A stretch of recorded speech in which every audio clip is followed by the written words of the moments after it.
దోబీ ఘాటు పోయేదానికి మీరు మూసేస్తే మేము ఎట్లా బతకాలా? కట్టినారు.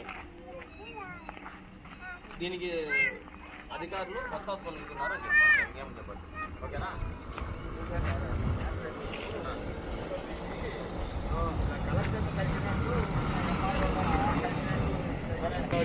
వైఎస్ఆర్ కడప జిల్లా నాగిరెడ్డిపల్లె గ్రామంలో శ్మశానానికి వెళ్ళే దారిని కబ్జా చేసినటువంటి ఇతర కులస్తులు.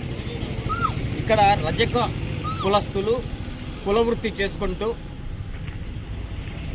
దోబీ ఘాటుకు వెళ్ళే దారిలో శ్మశాన వాటిక ఉంది. ఈ రజకులు ఎవరైనా కాలం అయితే వీళ్ళందరినీ తీసుకుపోయి అటువైపు ఖననం చేస్తారు.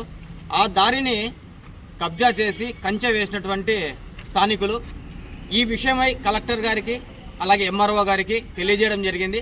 గతంలో కూడా ఇలాగే చేసినాం. రోడ్డు కబ్జా చేయడము ఎంత దారుణమో ఆలోచించండి. వీళ్ళు కేవలము కులవృత్తి చేసడానికి రోడ్డు కోసమై ఇంత కొట్లాడుతున్నారు, కానీ దీనిపైన అధికారులు స్పందించడం లేదు. వీళ్ళు ఇండ్లు కట్టుకునేదానికి కానీ లేదంటే కన్నా పొలం చేసుకునేదానికి కానీ అడగడం లేదు. ఉన్నటువంటి 80 సంవత్సరాల నుంచి ఉన్నటువంటి దారిని కబ్జా చేయడం ఎంత దుర్మార్గం. ఈరోజు చనిపోతే రేపటికి మర్చిపోతారు.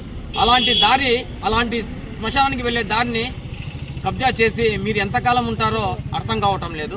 దీనిపైన ప్రతి ఒక్కరూ స్పందించాలా. ఎందుకంటే మనం శ్వాస వదిలితే మన ఇండ్లు శ్మశానం.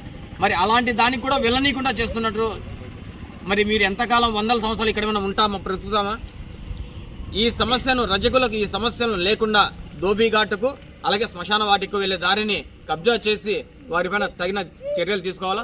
కఠినమైన చర్యలు తీసుకొని 2011లో డీఫామ్లు ఎలా పుట్టాయి, ఎవరికి భూములు పంచారు గవర్నమెంట్ అంటే ఎంఆర్ఓలకు కానీ కలెక్టర్లకు కానీ ఇంకొకరికి కానీ అధికారులకు అనుకూలంగా ఉంటే పట్టాలు ఇచ్చేస్తారా?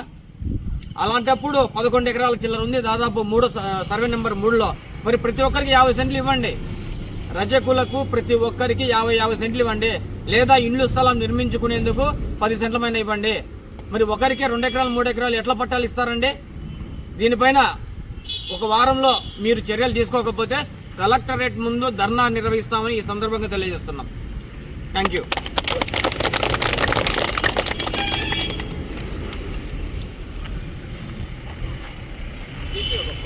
ఫోటో కొట్టినా